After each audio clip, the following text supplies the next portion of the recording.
Counters and ripostes. How do you do them? What's the difference between the two? When exactly should you use either of them? My name is StripedSweater, and in this video, we will be diving into the nitty-gritty behind these two very important mechanics.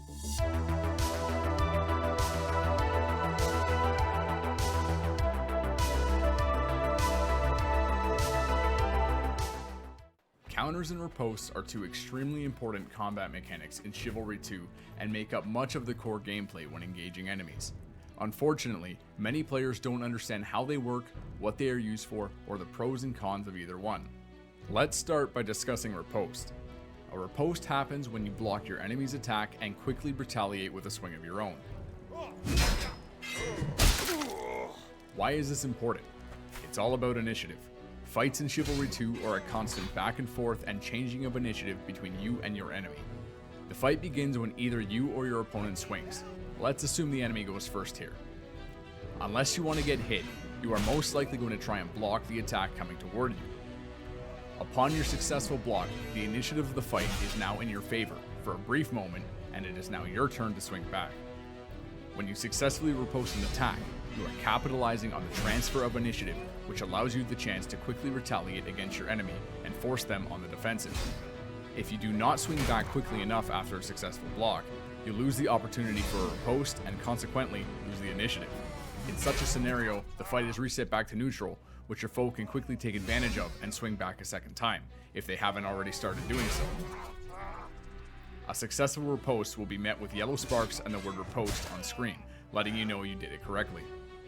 Counters are the other way to quickly retaliate against your enemy and can be a little trickier to perform. The best way to think about counters is blocking with an attack. They act like a perfect parry. To perform a counter, from the block position, you must match your opponent's incoming swing with the exact same swing of your own.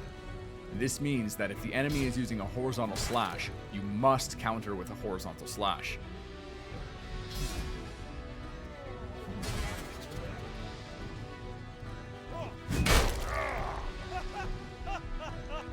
Whether you counter with the left or right version of the swing does not matter. It just needs to be the same type. A counter can only be performed before the enemy's swing hits your block. Otherwise, it's a riposte. A successful counter will be met with blue sparks and the word counter on screen. Counters can be difficult to perform, but come with some benefits over riposte. While a counter costs stamina to use, if you counter successfully, it recovers the initial cost of using the counter. This allows you to block an incoming attack for no stamina cost, hence the term perfect parry. Furthermore, so long as you land your strike on the enemy, whether you hit them directly or they block it, you gain stamina on that connection. This makes counter the only defensive action you can do to gain stamina during a fight, and can keep you from getting disarmed at low stamina levels. Additionally, counters do not suffer from weapon knockback when they block the enemy's swing. This means you can use a counter to more easily close the distance between you and your opponent. Both counters and ripostes have one thing in common that is vital to surviving in 1vx situations: active parry. Active parry is a mechanic that automatically blocks incoming attacks for a short period of time after initiating a successful riposte or counter. This makes it extremely important when fighting more than one person at the same time, since you only need to focus on countering or riposting the first attack that will hit you. All other incoming attacks will be blocked for about half a second while you are following through on your counter or riposte. However, it is important to point out that active parry will only protect attacks from your front. Your sides and back are still open for other people's swings to hit you. This makes positioning very important when trying to fight in a 1vx. Always try and keep your targets in front of you at all times, because once you're surrounded, active parry won't do much for you. So you may be asking yourself, when should I riposte or counter? Which one is better? Both of these mechanics have their use cases. Let's go over the pros and cons of each. Riposte pros. Ripostes are much easier to perform.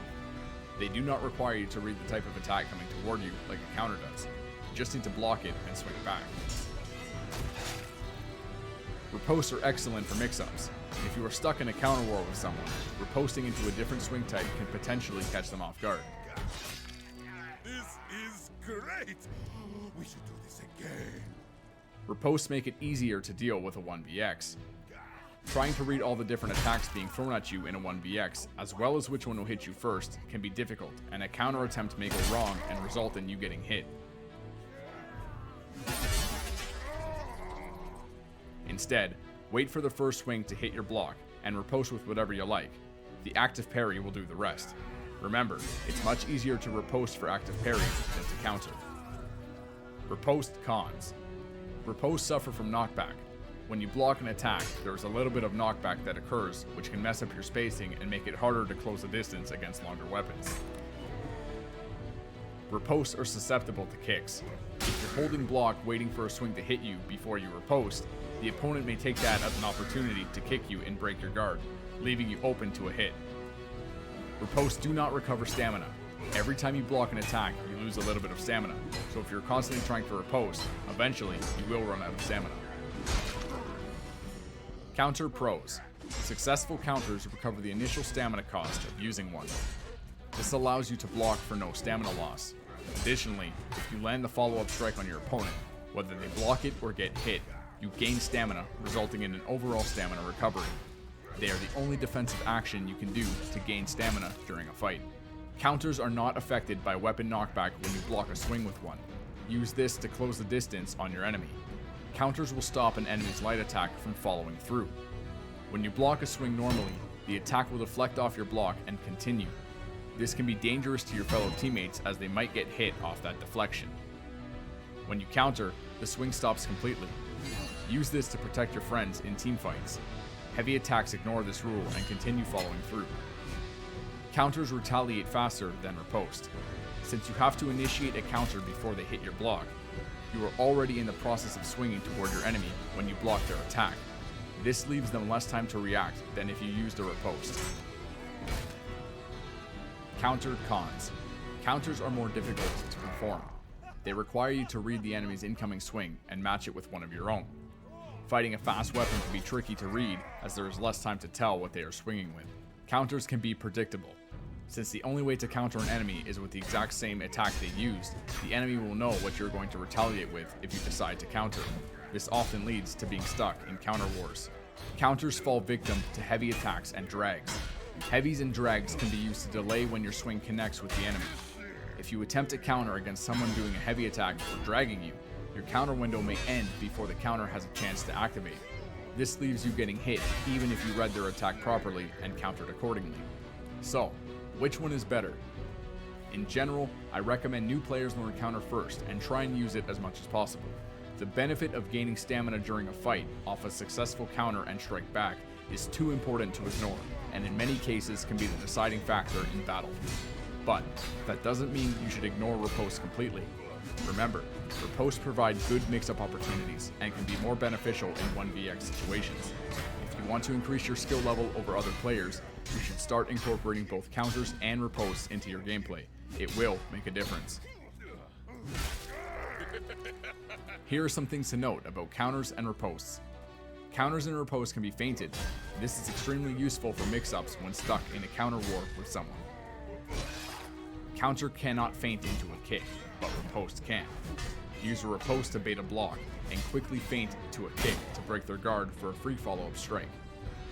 You can feint your counter to help get a couple more steps in toward your opponent if they are spacing you with a long weapon. A weapon's counter window lasts as long as its windup. The moment the windup is finished and the release phase begins, a counter is no longer possible. You can see this when the word counter gets crossed out on screen. This means that slower weapons have longer counter windows than fast ones.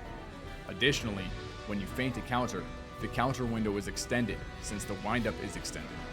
When the words counter feint get crossed out, that's the end of the counter feint window.